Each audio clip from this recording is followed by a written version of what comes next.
Hello everyone, this is me again. ഇന്ന് ഞാൻ വന്നിട്ടുള്ളത് ചെറിയൊരു മാഗി ഉണ്ടാക്കൽ പരിപാടിയായിട്ടാണ്. കുട്ടിക്കാലത്ത് ഞാൻ വലിയ മാഗി പ്രിയൊന്നും അല്ലായിരുന്നു. പക്ഷേ റീസെൻ്റ് ഒരു 2-3 വർഷങ്ങൾക്ക് മുമ്പ് എൻ്റെ ഇത്ത എനിക്ക് ഈ രീതിയിൽ മാഗി ഉണ്ടാക്കി തന്നു. അതിന് ശേഷമാണ് എനിക്കിത് ഏറ്റവും ഫേവറേറ്റ് ആയത്.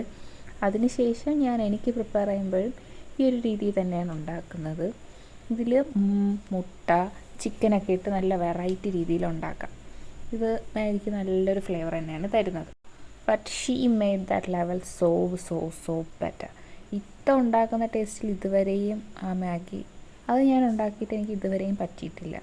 അത് വേറൊരു രീതി തന്നെയാണ്, നല്ല ടേസ്റ്റാണ്. പിന്നെ ഞാൻ ഉണ്ടാക്കുമ്പോൾ എന്തെങ്കിലുമൊക്കെ എപ്പോഴെങ്കിലുമൊക്കെ കൂടിയും കുറഞ്ഞൊക്കെ പോകാറുണ്ട്.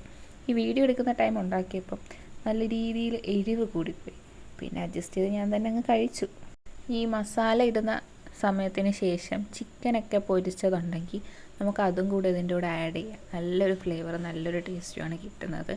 ഏത് മാഗി വേണമെങ്കിലും ഉണ്ടാക്കാം. ഞാൻ മാഗിയാണ് പൊതുവെ ഉണ്ടാക്കാറ്. ഇപ്പി പ്രിയൊന്നും അല്ല. പിന്നെ നിങ്ങൾ ഉണ്ടാക്കുമ്പോൾ ഒന്ന് ട്രൈ ചെയ്ത് നോക്കുക. ഭയങ്കര ടേസ്റ്റിയാണ്, നല്ലൊരു ഫ്ലേവർ കിട്ടും. വീണ്ടും കഴിക്കാൻ തോന്നും. ഞാൻ ഈ പറഞ്ഞതനുസരിച്ച് ഉണ്ടാക്കിയിട്ട് പറഞ്ഞത് കേട്ടിട്ട് എൻ്റെ ഫ്രണ്ട്സും ഉണ്ടാക്കിയിട്ടുണ്ടായിരുന്നു. അവർക്കൊക്കെ ഒത്തിരി ഇഷ്ടപ്പെട്ടു. ഇത് പല രീതിയിലുണ്ടാക്കാം. യൂട്യൂബിലൊക്കെ ഒരുപാട് പേരുണ്ടാക്കുന്നുണ്ട്. എങ്കിലും ഇതാണ് ഏറ്റവും കൂടുതൽ സിമ്പിളായിട്ട് ഞാൻ എപ്പോഴും ഉണ്ടാക്കുന്ന രീതി. അപ്പം നിങ്ങൾക്കും ഇഷ്ടപ്പെടുവാണെങ്കിൽ ഒന്ന് ട്രൈ ചെയ്ത് നോക്കുക. പിന്നെ വീഡിയോ ഇഷ്ടപ്പെട്ടവർ എന്തായാലും ലൈക്ക് ചെയ്യുക, സബ്സ്ക്രൈബ് ചെയ്യുക, ഒന്ന് പ്രൊമോട്ട് ചെയ്ത് വിട്ടേക്കണേ. അപ്പോൾ ഓക്കെ, ബൈ.